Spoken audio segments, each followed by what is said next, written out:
நாம் காணும்போது அவர் பாதம் விழுந்து பணிந்து ஆனந்த கண்ணீர் வடிப்பேன்.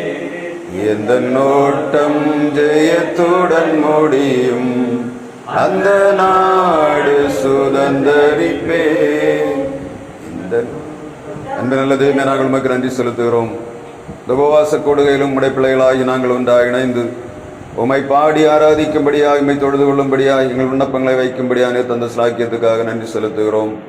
கொஞ்ச நேரம் உடைய வார்த்தையை நாங்கள் தியானிக்கும்படியாக கடந்து வந்திருக்கிறோம். ஆண்டவரே, தந்த நல்ல செய்திக்காக நாங்கள் உமக்கு நன்றி செலுத்துகிறோம். எங்கள் ஓட்டம் சரியாய் இருக்கும்படியாக எங்களை புதுப்பிப்பீராக, உம்முடைய பாதைகளை நடத்தும்படியாக ஜெபிக்கிறோம். திருக்கரத்திலே தருகிறோம்.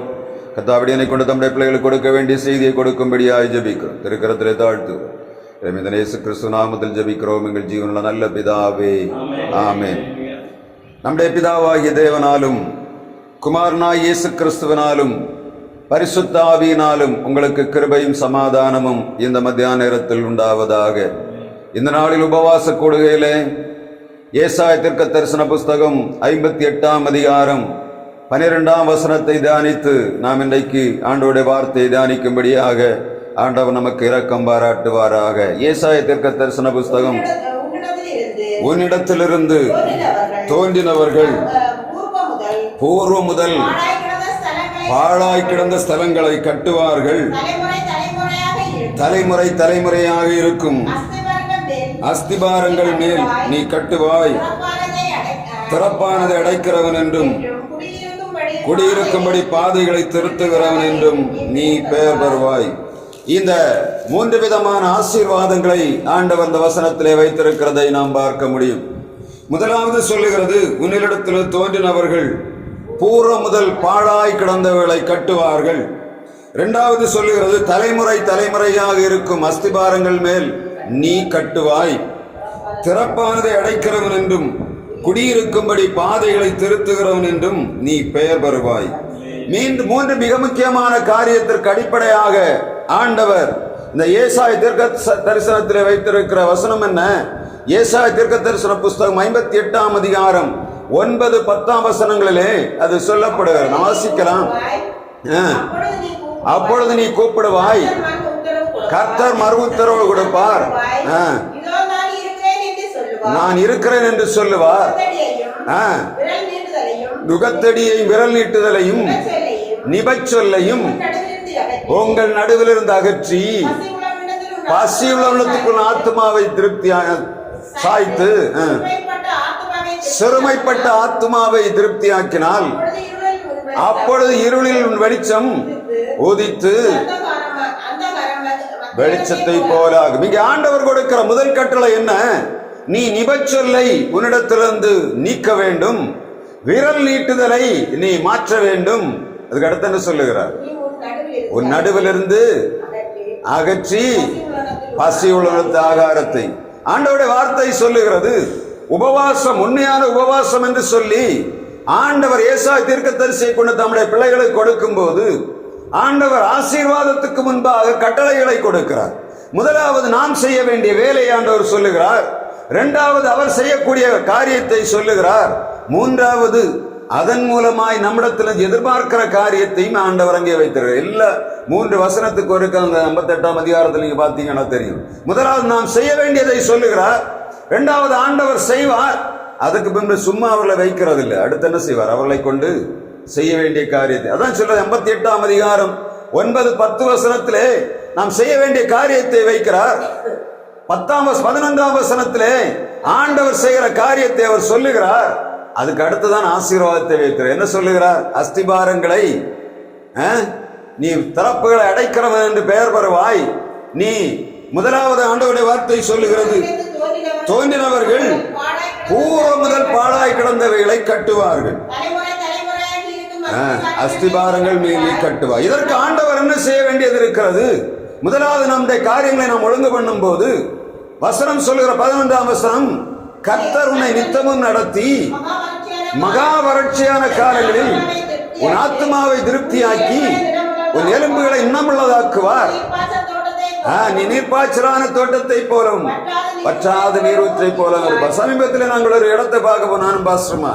அந்த இடத்துல பார்த்த உடனே எனக்கு இந்த வசனம் அப்படியே ஞாபகம் வந்து, நீர்ப்பாய்ச்சலான தோட்டம், என்ன அழகா இருக்கு, தண்ணி ஓடிட்டு இருக்கு. இப்ப எங்க பார்த்தாலும் தண்ணி இல்லை, எங்க பார்த்தாலும் வறண்டு கிடக்கிறது. நேற்றுக்கு அந்த பக்கத்துல எல்லாம் போகும்போது மலையெல்லாம் அப்படியே வறண்டு கிடக்கிறது. ஒரு காலத்துல தண்ணி பாய்ந்து கொண்டு எப்ப வந்து கிழங்கு பார்த்தாலும் சந்தோஷமாக பச்சை பசையில் இருந்த மலைகள் இன்றைக்கு ஒன்றுமில்லாமல் அது நிர்விசாரமாக கிடக்கிறது.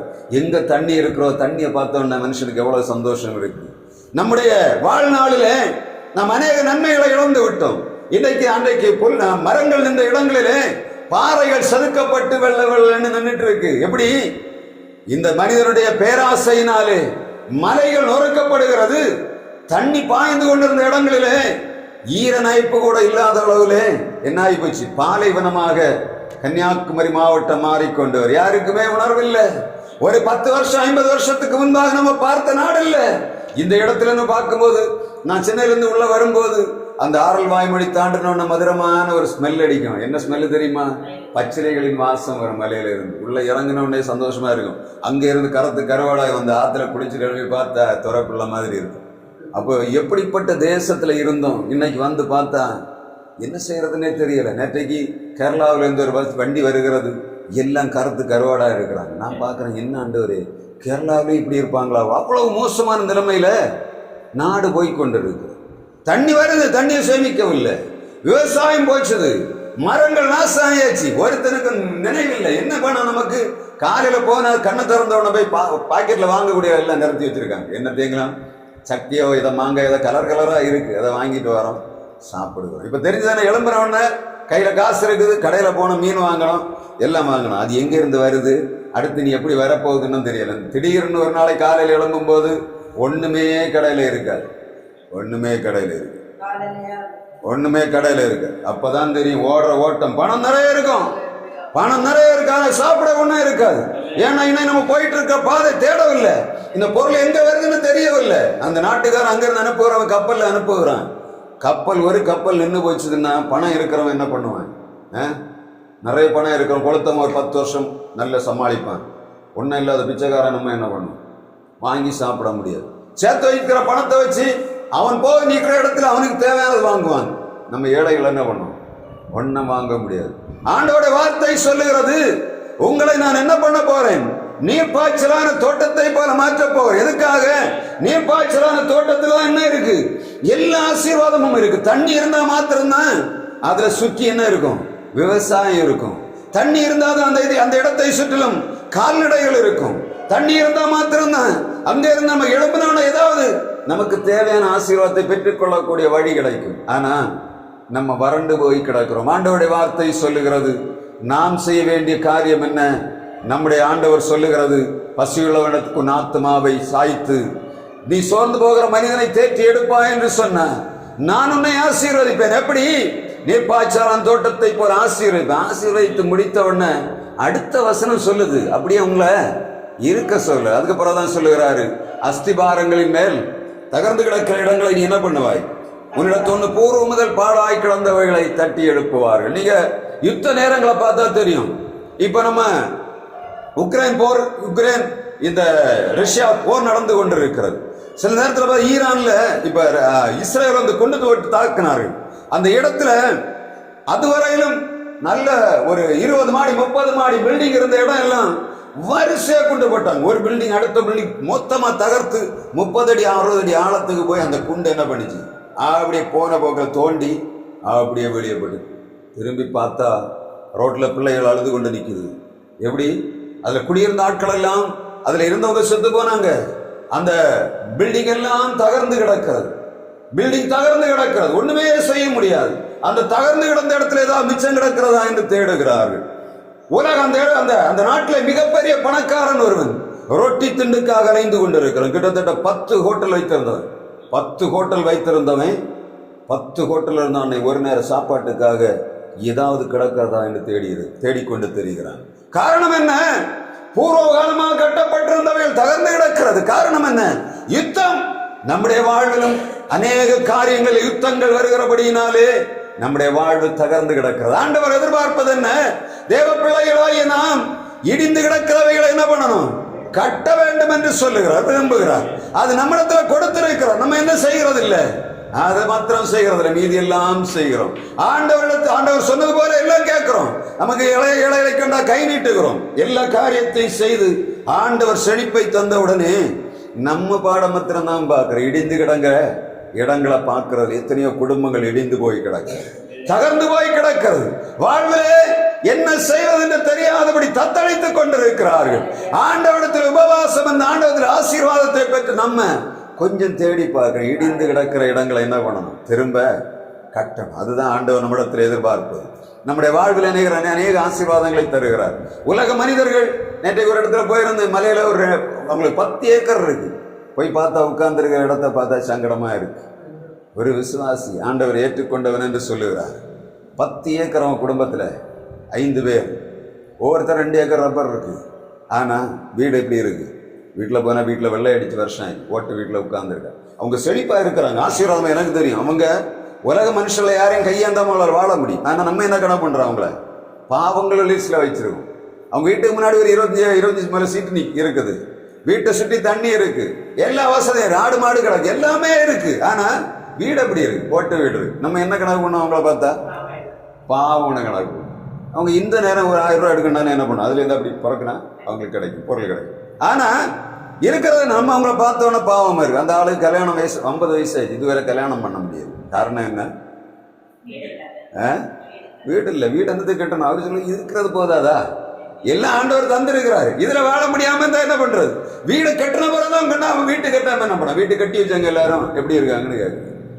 எப்படி வாழ்றாங்க, வீடு கட்டினவங்க எல்லாம் யோக்கியமா வாழ்றாங்களா?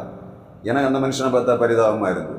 ஆனா நான் வந்து உட்கார்ந்து ஒரு ஆண்டவர் அழகா அதிசயமா நடத்திடுறார். என்ன பண்ணா, வாழ்க்கை துணை இல்லை. அவர் சொல்லுகிறார், எனக்கு ஆண்டவர் தருவார். எத்தனை வயசு, 50க்கு மேலே இருக்கும்னு நினைக்கிறேன். திறப்புகளை உடைந்து கிடக்கிற குடும்பம். ஆனால் அது பிரச்சனை என்னன்னா, அவருக்கு சகோதரி வந்து கல்யாணம் பண்ணி கொடுத்து அங்கே பிரச்சனை ஆகி அதிலே போராடி 10 வருஷம் அதிலே இழந்துட்டு பிள்ளை தான் சகோதரிக்காக. இப்படிப்பட்ட சூழ்நிலை வெறிசல்கள் நிறைந்து கிடக்கிறது. இந்த வசனம் அப்படியே நேற்று அந்த மனுஷனுடைய வாழ்வை அங்கே பிரதிபலிக்கிறத நான் பார்த்தேன். வாசிக்கலாம். முதலாவதாக, அஸ்திபாரங்களை பூர்வ முதல் பாழாய் கிடந்த ஸ்தலங்களை கட்டுவார்கள், தலைமுறை தலைமுறையாக இருக்கும் அஸ்திபாரங்கள் மேல் நீ கட்டுவாய். தலைமுறை தலைமுறையாக இருக்கும் அஸ்திபாரங்கள் தகர்ந்து கிடக்கிறது. எங்க பார்த்தாலும் சரி, நம்ம ஒரு வீட்டில் அஸ்திபாரம் போட்டு விட்டு முடிக்காம இருந்தா எப்படி இருக்கு, யோசித்து பாருங்க. அநேக வீடுகள் நம்ம பார்த்துருக்கோம், நல்ல கஷ்டப்பட்டு எப்படியாவது வீடை கட்ட வேண்டிய அஸ்திபாரத்தை கட்டி இருப்பார். எனக்கு தெரியும், நான் நிறைய குடும்பங்களை பார்த்துருக்கிறேன். அஸ்திபாரங்கள் பெருசா போடுவாங்க, பெரிய வீடு முதல்ல பார்ப்பாங்க. அந்த நல்ல வருமானங்கள் வாய்ப்புகள் இருக்கும். அவங்க சொல்லுவாங்க, நான் அதை மாதிரி வீடை போட போறேன் என்று சொல்லி அஸ்திபாரம் போட்டிருப்பாங்க. ஒரு 2000-3000 சதுர அடிக்கு அஸ்திபாரத்தோட நிற்கும். 50 வருஷம் ஆனாலும் அஸ்திபாரம் கல்லா போறது வரை இங்க ஒண்ணுமே நடக்காது. காரணம் என்ன, அஸ்திபாரங்கள் கட்டப்படவில்லை. அது சரியான இடத்தில் அஸ்திபாரம் போடப்படவில்லை. எவ்வளவு வருமானம் இருக்கிறதோ வருமானத்துக்கு தகுந்த ஒரு வீட்டுக்கு பிளான் போடுறதில்லை. என்ன பண்ணுகிறோம், அவன் பெரிய வீடு கட்டி இருக்கிறான்னு பாக்குறோம், இவன் பெரிய வீடு கட்டி இருக்கிறான்னு பாக்குறோம். உனக்கு என்ன தேவை, இதை பார்க்கறது. ஒரு மனுஷன் என்ன, நாங்கள் பேசும்போது அவர்கிட்ட 50 வயசானட்டையும் பேசுகிறோம். அவர் சொல்ல என்ன சொல்லி, சிம்பிளாக ஒரு வீடு போடுங்க, ஒரு 500-600 ஸ்கொயர் ஃபீட்டு, ஒரு வருஷத்துல இதை மெயின்டைன் பண்ற மாதிரி இருக்கணும். சுத்தி மரங்கள் எல்லாம் செடியெல்லாம் வச்சு அழகா வைத்திரும். ஒரு ஏதேன் தோட்டத்தை போல இருந்து சிம்பிளா வீடு போடும். எனக்கு ஆசை, நான் எல்லாரும் சொல்லுவேன், சிம்பிளா வீடு போடு, சுத்தி இடத்தை வை, மரங்களை வை. அப்படி வெளியே வரும்போது உனக்கு ஆண்டவர் தந்திர ஏதேன் தோட்டத்தை நீ பார்க்கணும். ஆனா இங்க என்ன பண்ணுகிறாங்க, இருக்கிற பணத்தை எல்லாம் கொண்டு போய் ஒரு 3 மாடியை கட்டி வைத்து விட்டு ஒண்ணு இல்லாம உதவாம போகிறாங்க. காரணம் என்ன, எங்க கட்டணும்னு தெரியல. அஸ்திபாரம் எங்க, ஒவ்வொரு கொடுக்குற அஸ்திபாரம். ஒருத்தவன் சொல்லுவான், இந்த வீடு இப்படி கட்டணும், அப்படி சரியாது, அப்படி கட்டுன்னு சொல்லுவான்.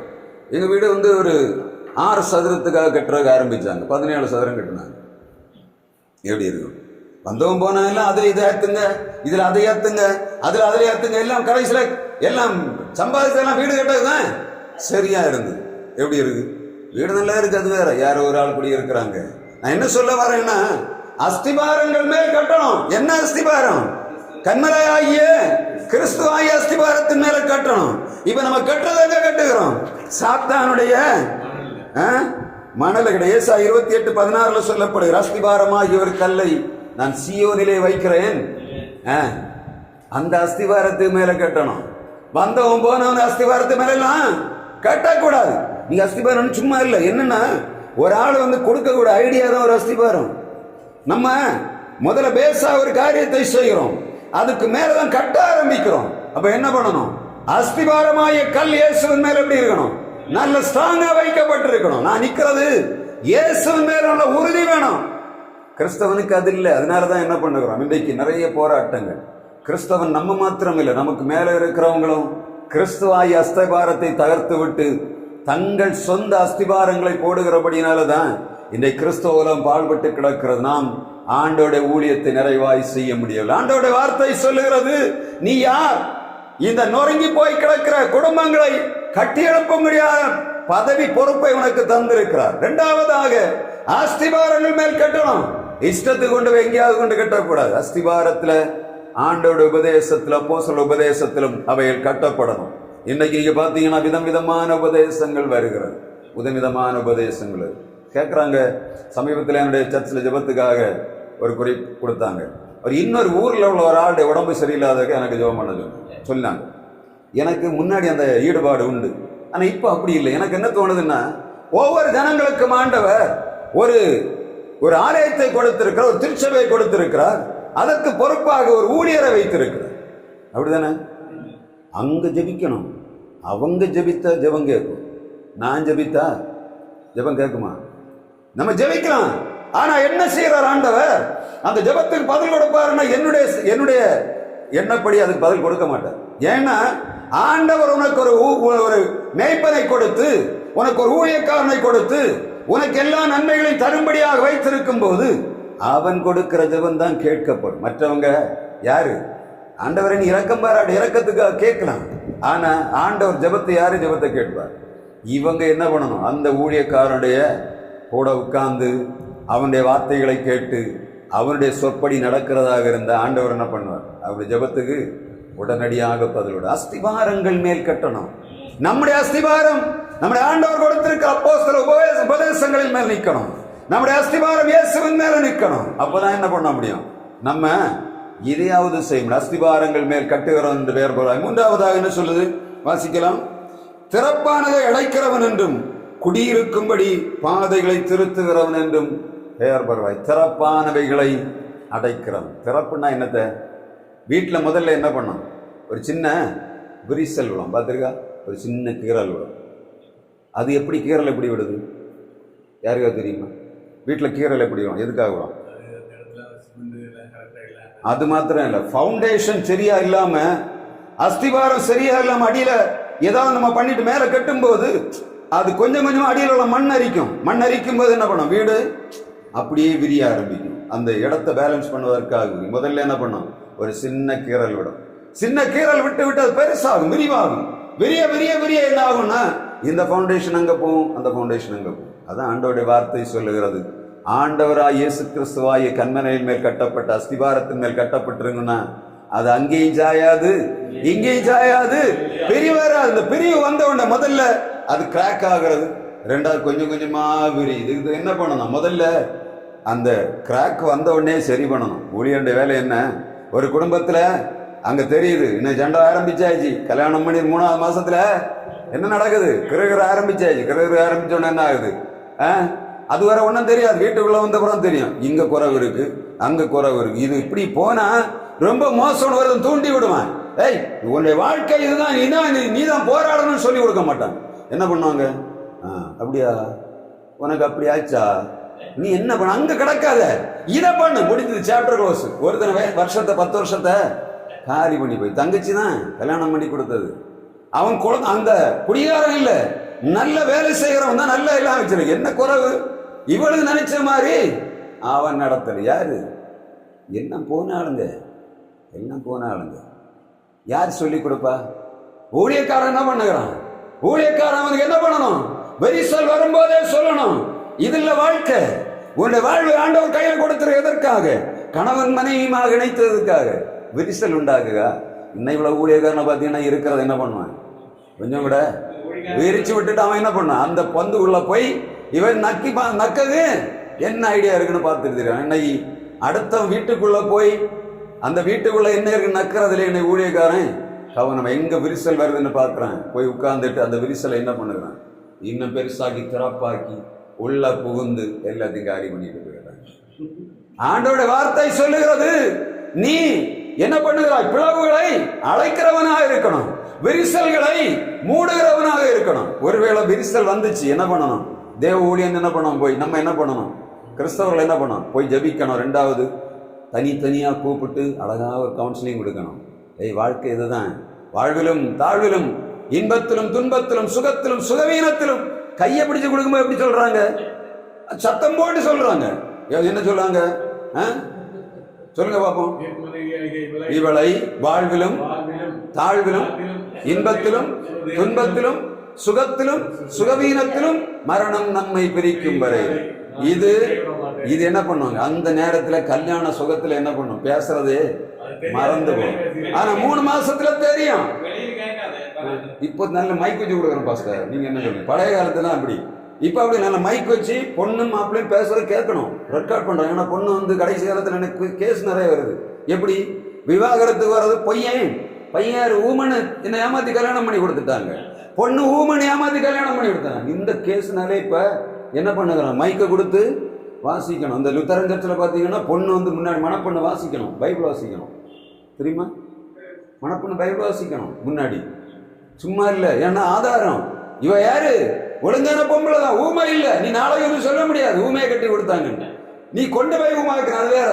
நான் என்ன சொல்றேன், என்ன நம்முடைய ஆண்டவர் என்ன கொடுத்திருக்கிறார்? வாசிங்க திரும்ப. நீ திறப்பானதை அடைக்கிறவன் என்றும் குடியிருக்கும்படி பாதையை திருத்துகிறவன் என்றும் பெயர் பெறும். கிடந்தவைகளை ஸ்தலங்களை கட்டுவிப்பார்கள், தலைமுறை தலைமுறையாக கிடக்கும் அஸ்திமாரங்கள் மேல் கட்டுவாய். திறப்பானதை அடைக்கிறவன் என்றும் திறக்கிறவன் என்றும் பெயர் பெறுவாய். நீ குடியிருக்கும்படி பாதை என்ன பண்ணணும்? திருத்தி கொடுக்கணும். குடியிருக்கும்படி பாதையை திருத்தணுமா, பாலைவனமாக்கணுமா? இதான் கேள்வி. கிறிஸ்தவர்களாகிய நாம், ஆண்டவருடைய பிள்ளைகளாகிய நாம், இந்த உபவாச கூடையில கூடி வந்திருக்க நமக்கு ஒரு எண்ணம், எந்த குடும்பத்தையும் பிரிக்க போகக்கூடாது. எந்த பிரச்சனை வந்தாலும் சரி, அங்கே போய் திறப்பை பெருசாக்கி அதுக்குள்ள புகுந்து விளையாட நினைக்க கூடாது. நமக்கு ஆண்டவர் தந்திருக்கிறது என்ன? தேவன் நினைத்ததை மனுஷன் பிரிக்காது இருக்கிறது. இந்த வேற ஒரு காரியம் சொல்றாங்க, இன்னைக்கு பொம்பளைகள் முதல்ல டைவர்ஸ் கேட்கக்கூடிய மாதிரி காரணம், நமக்கு ஆண்மை இல்லை. அவளை பிடிச்ச இல்லையா, உடனே ஆண்மை இல்லை. ஏன்னா வீட்டு பக்கத்தில் ஒரு பையனை கல்யாணம், என்ஜினியர், ஒரு பொண்ணை கல்யாணத்துக்கு நாகர்கோவிலேருந்து எடுத்தாங்க. கரெக்டாக 3ஆவது நாள் போயிட்டா. கேட்டால் ஆண்மை இல்லாதவன்ட்டு இது பண்ணாங்க. அவளுக்கு அதுவரை இன்டர்வியூ முடிச்சுன்னா, இவ கல்யாணத்துக்கு வர 3 நாள், கல்யாணத்துக்கு 3 நாளைக்கு முன்னாடி அப்பாயின்மெண்ட் ஆர்டர் வந்து பார்த்தா, இனிமே கூட வாழ வேண்டாம். 3 நாளில் தள்ளிட்டு போயாச்சு. போயிட்டு என்ன பண்ணா, எனக்கு கணவன் யாரும் இல்லை, இல்லை. 12 லட்ச ரூபாய் சாப்பாடு செலவு பண்ணியிருக்காங்க. சாதாரணமாக இல்லை, பிரியாணி என்னென்னமோ போட்டார். இருந்தாலும் ஃபாரினில் இருந்தால் ஒரு மகனை ஒரு மகளை உண்டு.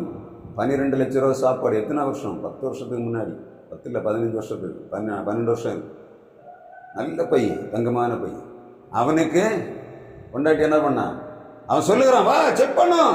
7 வருஷமா டைவர்ஸ் கொடுக்கல. ஆனால் அவன் என்ன பண்ணுறாங்கன்னா, அவங்க வேற இந்த இது பண்ணி அதுக்குள்ளாரு அவங்க பெரிய அந்த இதை பண்ணி கல்யாணத்தை பண்ணிட்டாங்க. இவங்க கொடுத்த காசு ஒன்றும் கிடைக்கல, அங்கே இருந்த ஒன்றும் வரல. நான் சொல்ல வரது என்னென்னா, அதுக்கப்புறம் கல்யாணம் பண்ண பிள்ளைகள் இருக்கு, குழந்தைகளோட வாழ்ந்து கொண்டு இருக்கிறாங்க. எப்படி கேஸ் எப்படி வருது? எப்படி வருது? ஸோ கவனிக்க வேண்டிய காரியம் என்னென்னா, கடைசி வரை போராடுறதுக்கு நமக்கு ஆண்டவர் கொடுத்துருக்குதுன்னா, நம்முடைய சமுதாயம் அழிந்து போகக்கூடாது. இதான் ஆண்டவர் நமக்கு கொடுக்கிறது.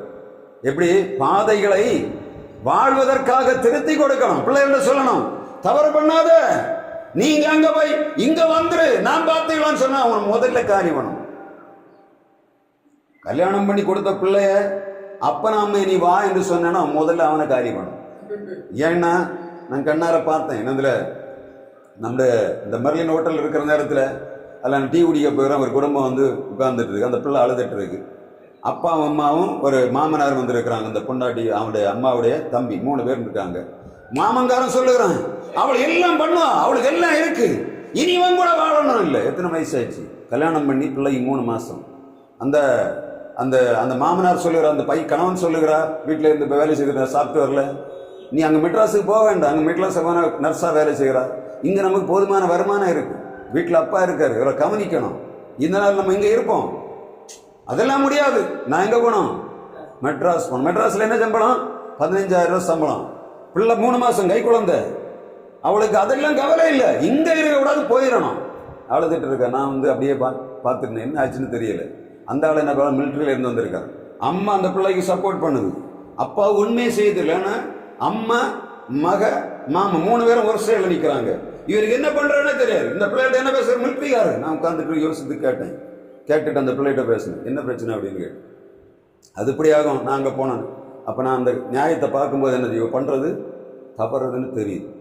அப்போ நான் இந்த அப்பாட்ட சொல்லி கொடுக்குறேன், இவங்க பண்ணுற மகா பெரிய தப்பு, நீங்கள் ஒத்துக்கிடாதுங்க, இது மகா பெரிய தவறு பண்ணது இந்த பிள்ளை, இது ரொம்ப கஷ்டப்படும் அப்படின்னு சொன்னேன். கடைசியில் பார்த்தா இந்த குடும்பத்து நிம்மதிக்காக நான் அப்புறம் ஒரு 5 வருஷம் கழித்து அந்த ஆளை பார்த்தேன். மெட்ராஸுக்கு எல்லாத்தையும் தள்ளிட்டு போயிருக்கிறாங்க. சரீரத்தில் நோய். இந்த ஆள் தனியாக கிடக்கிறாரு, மாமன் தனியாக கிடக்கிறாரு, இந்த பையனுடைய அப்பா தனியாக கிடக்கிறாரு, அம்மா அங்கே பிள்ளைய பார்க்க போயிருக்கு. குடும்பம் எப்படி இருக்கு யோசித்து பாருங்க. சூன்யம் ஆயிடுச்சு இல்ல? இதுதான் இன்றைக்கு நடைபெறுகிற காரியம். கிறிஸ்தவர்களாகி நமக்கு என்ன தெரியணும்? வாழ்க்கையில போராட்டங்கள் உண்டு. கர்த்தர் கொடுக்கிற நன்மையான அனுபவிக்க வேணும்னு சொல்லி கொடுக்கணும். எப்படி? திறப்புகளை என்ன பண்ணணும்? அடைக்கணும். திறப்புகளை திறந்து விரிசலை உண்டாக்க கூடாது. ஆண்டவர் சொல்லுற காரியம் என்ன? பிள்ளைகளை சரியா டீச் பண்ணும். உனக்கு நான் கல்யாணம் பண்ணி கொடுக்கறது யாருக்கு? ஆண்டோடைய சித்தப்படி உனக்கு கல்யாணம் பண்ணி கொடுக்குறேன். வாழ வேண்டிய கை பொறுப்பு உங்களே இருக்கு. திரும்ப நிற்க கூடாது. என்ன பண்ண? ஆண்டோடைய சமூகத்தில் விழுந்து கிடந்து உன்னுடைய குடும்பத்தை பாதுகாக்கணும், உன் சரீரத்தை பாதுகாத்துக் கொள்ளணும். உனக்கு தேவை இருந்தால் வேலை செய்யணும். கணவன் தேவையோட வேலையோட கொண்டு வரான்னா அதுல வாழ கற்றுக்கொடு. இன்னும் எப்படி இல்லை, இன்னும் என்ன பண்ணுகிறோம்? எல்லாம் நல்லா கற்றுக் கொடுக்கிறோம். பிள்ளைகளை இன்றைக்கு கல்யாணம் பண்ண விருப்பம் இல்லை. காரணம் என்ன தெரியுமா? பிள்ளைகள் 50,000 60,000 சம்பளம் வாங்குது, 1 லட்சம் வாங்குது, 2 லட்சம் வாங்குது. பையன் மாதிரி எவ்வளோ வாங்குறாங்க? 20,000 25,000 வாங்குறேன். ஒத்துக்கிட்டவே மாட்டேங்க. என்ன சொல்றாலும் தெரியுமா? என்னை விட சம்பளம் அதிகம் வாங்கணும், என்னை விட அதிகம் படிச்சிருக்கணும். அப்போ எத்தனை வயசுக்குள்ள இருக்கணும்? 30 வயசுக்குள்ள இருக்கணும். 30 வயசுக்குள்ள ஒருவன் அவளையோட சம்பளம் அதிகம் வாங்கணும், வீடு கட்டி இருக்கணும். அப்புறம் என்னென்னமோ கேட்கிறாள். அந்த டிமாண்ட்ஸ் எல்லாம் பண்ணினாதான் கல்யாணம். 37 வயசுல கல்யாணம் பண்ணவில்லை, டிமாண்ட் பண்ணி அம்மா சொல்ல 37 வயசுல கல்யாணம் இன்னும் பிடிச்சிட்டு தான் இருக்கா. எனக்கு அப்படிதான். அப்ப கல்யாணம் பண்ண எத்தனை வயசுல ஆள் வருவான்? 40 வயசு கல்யாணத்துக்கு ஆள் வரும். அவன் எப்படி இருப்பான்? இதுதான் வாழ்க்கை. என்ன பண்ணணும்? ஆண்டவர் ஒவ்வொரு காலங்களையும் குறித்து வைத்திருக்கிறார். அந்த பிள்ளைகள் ஏற்ற காலங்களில் என்ன பண்ணணும்? திருமணத்துக்கு காரியங்களை கற்றுக் கொடுக்கணும். கொஞ்சம் கண்ட்ரோல் பண்ண. ஒண்ணு சொல்லுது, நீங்க என்ன கல்யாணம் பண்ணி வச்சு நான் வீட்டில் வந்து உட்கார்ந்துருப்பேன் அப்படின்னு சொல்லு. எப்படி இருக்கு? செத்துப்பான்னு சொல்லணும், வரக்கூடாது. அப்படி ஒரு தீர்மானம் இருந்தா நம்முடைய வாழ்வு ஆசீர்வதிக்கப்படும், தலைமுறைகள் பாதுகாக்கப்படும். அதான் சொல்ற, தலைமுறையாக இருக்கும் அஸ்திபாரங்கள் மேல் கட்டப்படுவாய், திறப்புகளை அடைக்கிறவன் என்று பெயர் பெறுவாய், குடியிருக்கும்படி பாதைகளை திருத்துகிறவன் என்று பேர். அப்படி இருக்கணும். ஒரு குடும்பத்தில் போன பிரிவினை வந்தா பிரிக்கிறது இல்லை, அதை சேர்த்து வைத்தவன் வாழ்வதற்கான வழியை கற்றுக் கொடுக்கணும். நம்ம வாழுகிற வாழ்வு சரியில்லைன்னா இவருடைய வருமானத்துக்கு வழி இல்லை, வருமானத்துடைய வழிகளை சொல்லிக் கொடுக்கணும். இதை செய்யுங்க. ஆண்டவர் நமக்கு எவ்வளவு ஞானத்தை தந்திருக்கிறார், எவ்வளவு அறிவை தந்திருக்கிறார். வயசானவங்களுக்கு தெரியும் எங்க இருந்து வருமானம் வரும்னு, சின்ன பிள்ளைகளுக்கு தெரியாது வருமானம் எங்க இருந்து வரும்னு. ஆனா கொஞ்சம் கஷ்டப்பட்டு வருமானத்தை உருவாக்கி கொடுக்கக்கூடிய வழிகளை நம்ம சொல்லிக் கொடுக்கணும். பிள்ளைகளை மேன்மையாய் நடத்துவது ஆண்டவருடைய சுத்தம். உபவாச கூடுகையில் வந்திருக்கிற நாம், ஆண்டவர் நம்மை எல்லா செழிப்புகளுக்குள்ளும் நடத்துகிறார். நம்ம உண்மையிலே உபவாசம் இருக்கிறோம், ஆண்டவர் நம்மை ஆசீர்வதிக்கிறார். நம்ம செய்யறது என்னன்னு பார்க்கணும். அஸ்திபாரங்கள் மேல கட்டணும். தகர்ந்து கிடக்கிற எல்லா விதமான பில்டிங்களை நம்ம திரும்ப நிமிர்த்தணும். இந்த குடியிருக்கும்படி பாதைகளை திருத்துகிறவர்களாய் நாம் மாற வேண்டும். கர்த்தர் தொடர்ந்து நம்மோடு பேசுவார். அந்த குடும்பங்கள்ல பிரச்சனைகள் இருக்கிற குடும்பங்கள்ல போய் நல்ல வார்த்தை சொல்லி சேர்க்கிறதான் பார்க்கணுமே தவிர பிரிவினையாக எந்த விதத்திலுமே இடம் கொடுக்க கூடாது. இப்ப பெண்கள் ரொம்ப ஸ்ட்ராங்கா இருக்கிறாங்க. கல்யாணம் பண்ணிட்டு வீட்டுக்கு வரும்போது அந்த கணவன் என்ன பண்ணுவான்? தனக்கு வீட்டிலேயே ஒருத்தி கொண்டு வரான். இந்த நினைவு ஒருத்தியெல்லாம் இருக்கு. வேற வெளியிலிருந்து தனக்கு வீட்டுக்கு கொண்டு வந்து பொறுப்பை கையில கொடுத்துக்கிட்டு கடைசியில பார்த்தா ஒய் வெளியே போ ஒய் அப்படின்றாரு. எப்படி இருக்கு? யார சொந்த வீட்டுல அனாத கணவன். அப்படிப்பட்ட சூழ்நிலை அநேகம் நடந்து கொண்டிருக்கு. காரணம் என்ன? கர்த்தர் கொடுத்த வாழ்வு, அவர் தந்திருக்கிற வாழ்வு என்ன நமக்கு தெரியல. இத சரி பண்ணணும். ஆண்டவர் தந்திருக்கிற வாழ்வு வேற எந்த உறவுமே அதற்கு இணையாகாது. நம்ம எல்லாமே செய்கிற தன்னுடைய குடும்பத்தை கட்டுவது எல்லாமே இணைந்து செய்கிறோம். ஆனால் பிரிவினைக்கு இடம் கூடாதபடி நம்மை பாதுகாப்போம், நம்முடைய குடும்பங்களை பாதுகாப்போம். நம்ம எங்க போனாலும் சரி நமக்கு ஒரு எண்ணம் இருக்கணும், கிறிஸ்தவன் நான் பிரிக்க கூடாது. ஒரு குடும்பம் பிரியுதுன்னா பெரியவர் கலவு பண்ணக்கூடாது, காரணம் இல்லாமல், தகுந்த காரணம் இல்லாமல். நான் சொல்றதுன்னா சிலவன் நான் சொல்றேங்க இல்ல, உண்மையிலேயே இந்த என்ன சொல்றது, ஆண்மை இல்லாதவன்னு சொன்னா அதுக்கு டெஸ்ட் எடுத்து ரெடி பண்றாங்க, அதுக்கு நம்ம சாதகமா நிக்கிறது இல்லை. ஆனா இந்த வாழும் பிரச்சனைகள்ல போராட தெரியாதவங்களுக்கு போய் நம்ம என்ன பண்ணக்கூடாது, பிரிவினைக்கு எந்த விதத்தில் இடம் கொடுக்காதபடி பாதுகாப்போம். கிறிஸ்தவர்களாகிய நமக்கு ஆண்டவர் கொடுத்திருக்கிற மிகப்பெரிய உன்னதமான பணி, இணைக்கிற பணி. தேவன் இணைத்ததை மனுஷன் பிரிக்காதிருக்கிறார். எனவே திறந்து கிடக்கிற திறப்புகளை நாம் அடைக்கும்படியாக ஆண்டவர் நமக்கு இரக்கம் பாராட்டுவாராக. பாதைகளை திருத்துகிறவர்கள் நம்மளுக்கு பேர் வேணும். இந்த மனுஷன் அங்க உள்ள போனார், அந்த குடும்பங்கள் ஆசீர்வாதமா இருக்கிற மற்றவங்க சொல்லணும். ஆனா சிலர் என்ன சொல்லுகிறாங்க, வந்தான் அதோட அந்த குடும்பம் தொலைஞ்சது. இங்க ஒருத்தர் 25,000 பேர்ல சபையை வச்சிருக்கிறான், அவன் வீட்டுக்குள்ள வந்தான், அந்த குடும்பம் என்ன ஆயிடும், நாசம். பிரிச்சு கொண்டு போய் மேஞ்சி அந்த திறப்புக்குள்ள போய் என்ன பண்ணுற, புகுந்து அங்க நக்கி கொண்டு கிடக்கிறார். ஆண்டவர் என்ன சொல்லுகிறார், இவனை எல்லாம் எங்க போன மாட்டார், பரலோக ராஜ்யத்துக்கு இவனை போக மாட்டார். எவன் பிரிவினையை தூண்டி பிரிவினையில குளிர்காயிறானோ அவன் பரலோக ராஜ்யத்துக்கு போவான்னு மட்டும் நினைக்க கூடாது. உலகத்துல வேணா பெருசா சம்பாதிக்கலாம், ஆனா ஆஸ்பத்திரியில கடைசி காலத்துல படுத்து கிடக்கும் தான் தெரியும். எல்லாம் யோசிக்கணும், எல்லாம் யோசிக்க வேண்டிய சூழ்நிலை உருவாகும். எனவே இந்த உபவாச கூடுகையில நான் இன்னும் இந்த செய்தியை கொடுக்கணும்னு நினைக்கல. ஆண்டவர் என்னடா இது இப்படி போயிருக்கு, அதை எடுத்து தியானித்து பார்க்கும்போது நான் இது இந்த பிரசங்கம் பண்ணதில்லை, இந்த வசனத்தை வைத்து அப்போ கேட்குறேன், ஆண்டவரே இது என்ன ஆண்டவரே இப்படி போகுதுன்னு தேடினா எல்லாம் சொல்றாரு, இது பிரிவினைக்குள்ள சரக்காகும், இப்படி கிடக்குது இந்த உலகம், கரெக்டாக வந்திருக்கு. அதுக்கு பிறகு தான் யோசிச்சு, ஆண்டவரே இது எல்லா குடும்பங்களும் இப்போ நடந்து கொண்டு இருக்கிறது. தேவ பிள்ளைகளாகிய நாம் உஷாரா வாழணும், நம்முடைய பிள்ளைகளுடைய எதிர்கால நன்மைகள் சிறப்பாய் வாழ வேண்டும் என்று சொன்ன நாமும் ஆண்டவருடைய சமூகத்திலே இந்த ஏசாயா 58 அதிகாரம் 9, 10 வசனத்திலே சொல்லப்பட்ட காரியங்களை கீழ்ப்படிவோம். 11 வசனத்திலே ஆண்டவர் நமக்கு கொடுக்கிற ஆசீர்வாதத்தை வைத்திருக்கிறார். நாம் செய்ய வேண்டிய காரியத்தை 13 வசனத்திலே ஆண்டவர் நமக்கு எழுதி வைத்திருக்கிறார். எனவே நிறைவாய் நாம் வாழும்படியாக ஆண்டவர் நமக்கு தருகிற வாழ்நாளிலே கிறிஸ்துவுக்காய் வாழ்வோம், திறப்புகளை அடைப்போம், பாதைகளை திருத்துவோம். கர்த்தர் தொடர்ந்து நம்மோடு நடத்துவாராக. ஆமென்.